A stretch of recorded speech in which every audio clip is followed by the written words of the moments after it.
iconic and haunting, the Big Daddy and Little Sisters of BioShock immediately captivated the public's imagination. Big Daddy encounters defined the BioShock experience, creating new mechanics and techniques that had not been seen before in gaming.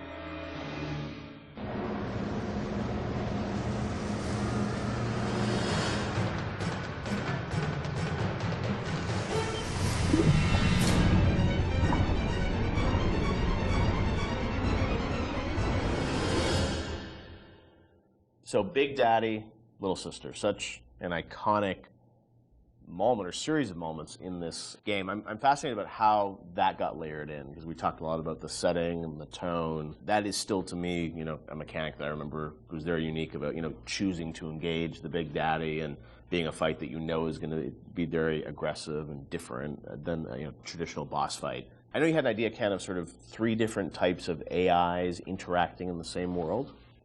Yeah, we were sort of like I was trying to think of like AIs you hadn't seen before, and this was still pretty early. Like 10 years ago, a lot's changed in 10 years. So like AIs were still pretty much enemies who saw you and came after you. Zigzag, shoot. Yep, and then that was really the focus, is how you make them, use AI better at you.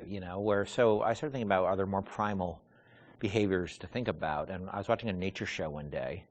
It's typical nature shows, and it's like observe the mother tiger taking care of her young, one of those kind of things. And I realized that we don't even need a narrator on those shows. We understand certain behaviors just by looking at them. They're very primal, like somebody protecting their young, the predator-prey behavior. Those things were you don't need dialogue for that. And AIs at that point, we didn't have the ability to do a lot of sort of, smart AI. Yeah. So I said, what if their behaviors are just very primal, and we can model those behaviors? So aggro rules is something we knew we can model, right?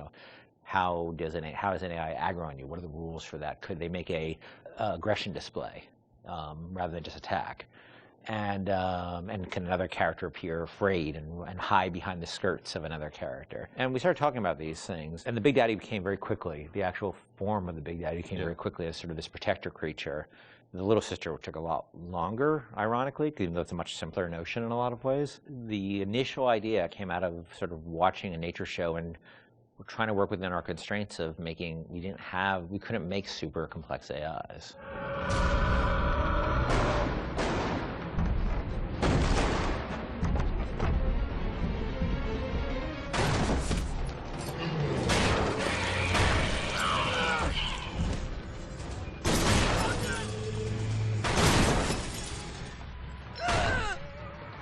That's the Big Daddy. She got it on him. He keeps her safe.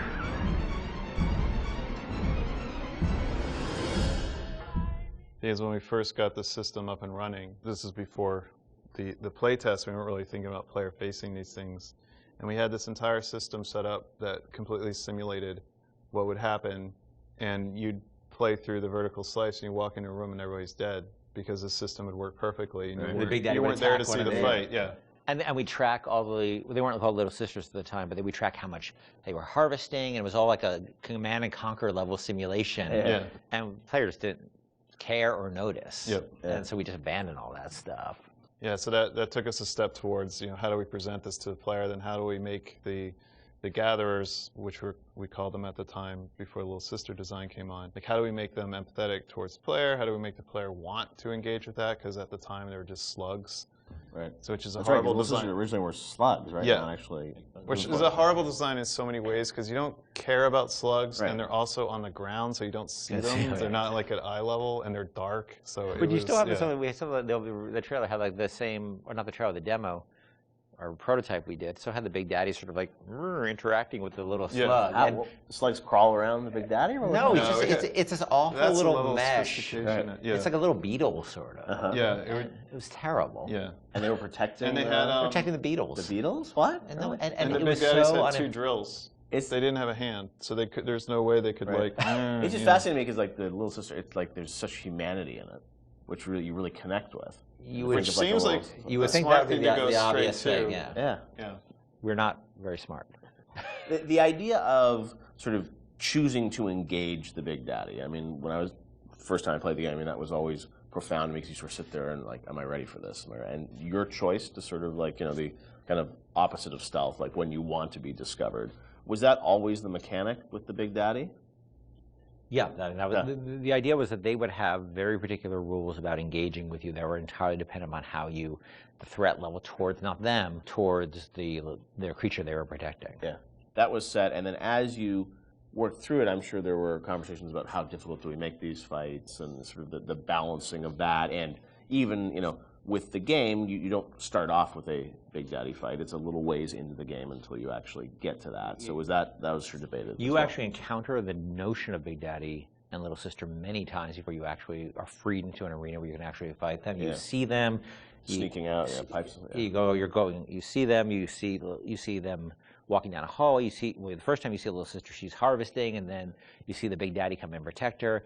And we realized it was 4 or 5 sequences we had to do to set the stage for these characters. And look, we were hoping they'd be iconic and people would respond to the way they did, because we certainly spent energy on them with the expectation that they'd have an impact that we really just as easily could have turned out that nobody cared. I think the actual very first time, and not a lot of people see it, there's a Little Sister in the vent in Kashmir restaurant. That if you're looking in the right direction at the right time, you'll see her looking at you, and then she'll disappear into the vent. Just the eyes. No, it's the actual mesh. Is it the mesh? Because it was easier to do that. Right. Than new eyes, but yeah.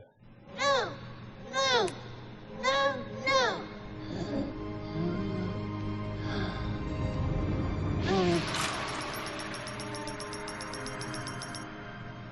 Thank you. The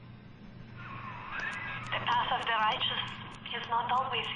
The thing as you play through the game, you know, I think the moments with those sort of encounters certainly stand out to the player. For you guys, as you were developing it, was there a debate about how often to sort of have those encounters? Like, you know, like how many Big Daddies would there be? How would that play out? I mean, was that something that sort of changed as you? No, I think we decided there would be 3. I think it was 3 per level. So 3 and 2 in smaller levels. We did have a third Big Daddy that was mostly finished, but we couldn't make it fun. Like that last 10% of an AI is always like, where's the fun? Like, how do you really make it fun? I think they put it into BioShock too, didn't they? They might have, yeah. They might have, I don't know. But, you know, it was fully rigged, fully animated, but we just didn't have the time we needed to really, really polish it. So we ended up shipping with the Bouncer and Rosie.